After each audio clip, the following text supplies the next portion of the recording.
There are 5 financial habits that I see every day that are secretly destroying people's retirements.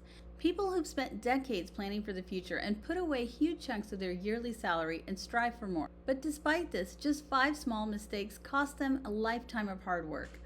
I've spent years educating thousands of professionals transitioning into retirement, and these are the 5 traps that determine whether someone is worried about their finances every day or if money never becomes a stress ever again. The first trap sounds like a great idea, and it often is, but it can also become a handicap, and that's hiring a financial advisor.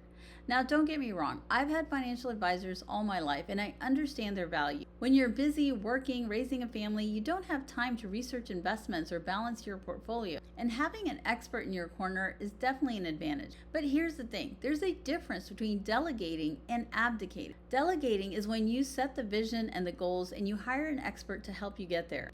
You're leaning on that expert for their experience and insight, but you are still responsible for your money. You collaborate and set goals together, but you stay committed and engaged. Abdicating means you hand it off, you stop paying attention, and then you wonder why things are not working. It's a lot like going to a doctor with an injury. They can prescribe medications or perform a surgery, but it's up to you to make the follow-up appointments and go to physical therapy and do all the necessary things that make you healthy. Because at the end of the day, you are still responsible for your health. It's very similar with your finances.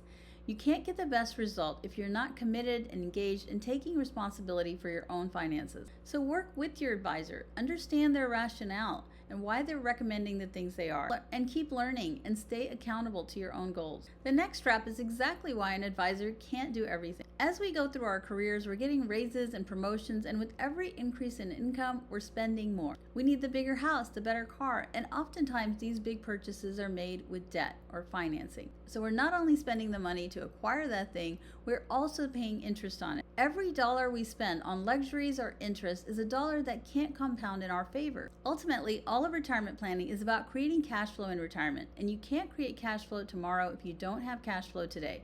So look at your income minus your expenses, make sure that that's a positive number. That's the surplus that you're going to save and invest. Without that, you're just running in place, paycheck to paycheck, and not making progress. And debt is even more dangerous in the 5 to 10 years leading up to retirement, because those are the years that you want to max out your contributions and put away as much as you can. The next time you want that upgrade, stop and think, is the cost worth delaying your freedom? Now, while we're talking about freedom, there's another type of freedom that won't be on any advisor's checklist because it has nothing to do with money. Your health is your single biggest asset. If you allow chronic physical or mental stress to build up, it not only affects your quality of life, it affects your quality of work. It affects your clients, your patients, and your coworkers, and ultimately it affects your bottom line. If you have to reduce or stop working because of a health condition, that paycheck that's supporting your lifestyle and your retirement is just gone. And if we're talking straight finances, healthcare is one of the largest expenses over your lifetime, and especially during retirement. Fidelity has studied this, and they found that a 65-year-old couple will spend over $300,000 on their healthcare during retirement, and that's after Medicare. So prioritizing your health is not just about quality of life, it's also a financial strategy. Now, even if you're doing everything right, there's another trap that's quietly bleeding your wealth, and most people don't even notice it until it's too late. Taxes are likely your single largest expense over the course of your lifetime, larger than your mortgage or your healthcare. And most people don't even think about taxes until they're due. If you actually want to reduce your taxes, you have to be proactive and plan ahead. Even if you're a W-2 employee, there are tools available. The most efficient tool you have to your disposal is contributions to your retirement account. This is a win-win situation. You're getting a tax deduction and you're saving for the future. Beyond that, if you have a side business or 1099 income or rental properties, you have a host of depreciations and deductions that could help you reduce your taxable income. And if you don't have that type of income, think about how you can create it. Could you get some work as an independent contractor or buy a rental property? Implementing tax strategies can pay off dividends in the long run, because every dollar that you don't pay in taxes can be invested and compounded. So don't wait till April to start thinking about taxes.